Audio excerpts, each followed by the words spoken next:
రెండు తెలుగు రాష్ట్రాల్లో వరదలు వచ్చి ఎంతటి నష్టాన్ని మిగిల్చాయో మనందరికీ తెలిసిందే. చాలామంది అనేక విధంగా సహాయ కార్యక్రమాలు చేశారు. కొంతమంది సినిమా హీరోలు డబ్బులు విరాళంగా ఇచ్చారు. మిగతా వాళ్ళు వాళ్లకు తోచినంతగా, అది డబ్బు రూపంలో కానీ, మెడిసిన్ రూపంలో కానీ, ఆహారం రూపంలో కానీ వాళ్లకు తోచినంతగా సహాయాన్ని అందించారు. ఎక్కడైనా వరదలు వచ్చినప్పుడు ముందుగా స్పందించేది మాత్రం మన తెలుగు ఇండస్ట్రీ హీరోలే. మనందరం కూర్చొని ఏ హీరో ఎంత ఇచ్చాడు, మా హీరో ఎంత ఇచ్చాడు, మీ హీరో ఇంత ఇవ్వలేదని అలుగుతుంటాం. మీరు ఇంత ఇవ్వాలని డిమాండ్ చేస్తూ ఉంటాం హీరోలని డిమాండ్ చేసే మనం మిగతా వాళ్ళని అస్సలు డిమాండ్ చేయం. వాళ్ళు ఎవరో కూడా తెలియదు మనకు. కానీ వాళ్ళ దగ్గర వేల కోట్ల డబ్బులు ఉన్నాయి.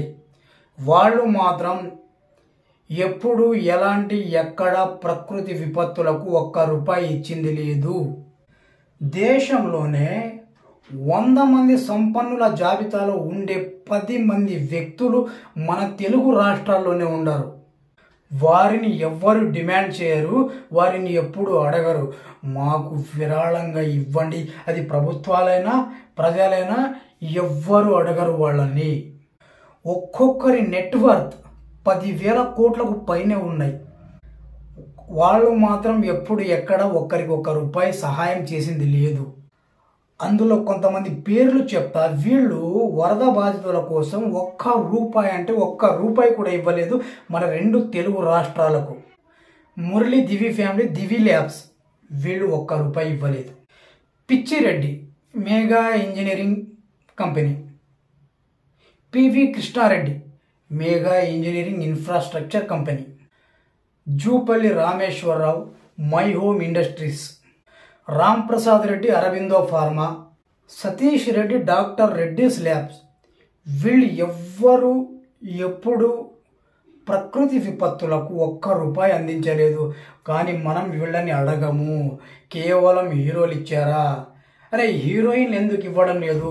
మన దగ్గర కోట్లు తీసుకొని వెళ్తారు కదా నార్త్ వాళ్ళు. ఒక్క రూపాయి ప్రకృతి విపత్తుకి ఇవ్వరే. వరద బాధితుల కోసం ఎవ్వరు ఇవ్వడం లేదే అని మాత్రం గోల చేస్తుంటాం, గొడవలు చేస్తుంటాం, డిమాండ్ చేస్తుంటాం. కానీ వీళ్ళ దగ్గర వేల కోట్ల ఆస్తులు ఉన్నాయి, వేల కోట్ల డబ్బులు ఉన్నాయి. వీళ్ళని మాత్రం ప్రభుత్వాలు అడగవు, ప్రజలు అడగరు. కానీ వీళ్లకు మాత్రం ప్రభుత్వం అన్ని అనుకూలతలు ఇస్తుంది. ప్రతి పనికి అనుకూలంగా చేసిస్తుంది. ఏ పనైనా రోజువారీ కూలీ చేసుకునే ఒక వ్యక్తి తన 600 రూపాయల సంపాదన విజయవాడ వరద బాధితుల కోసం ఇచ్చే మనసున్న వ్యక్తి,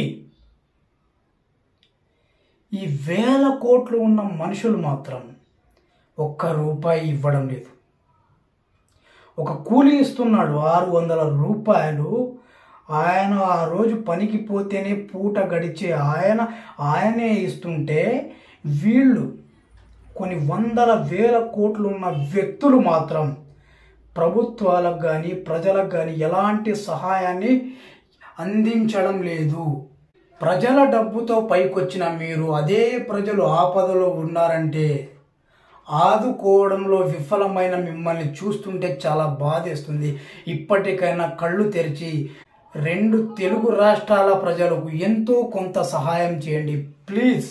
మీకు ఈ వీడియో నచ్చినట్లయితే వాళ్లకు చేరే వరకు షేర్ చేయండి.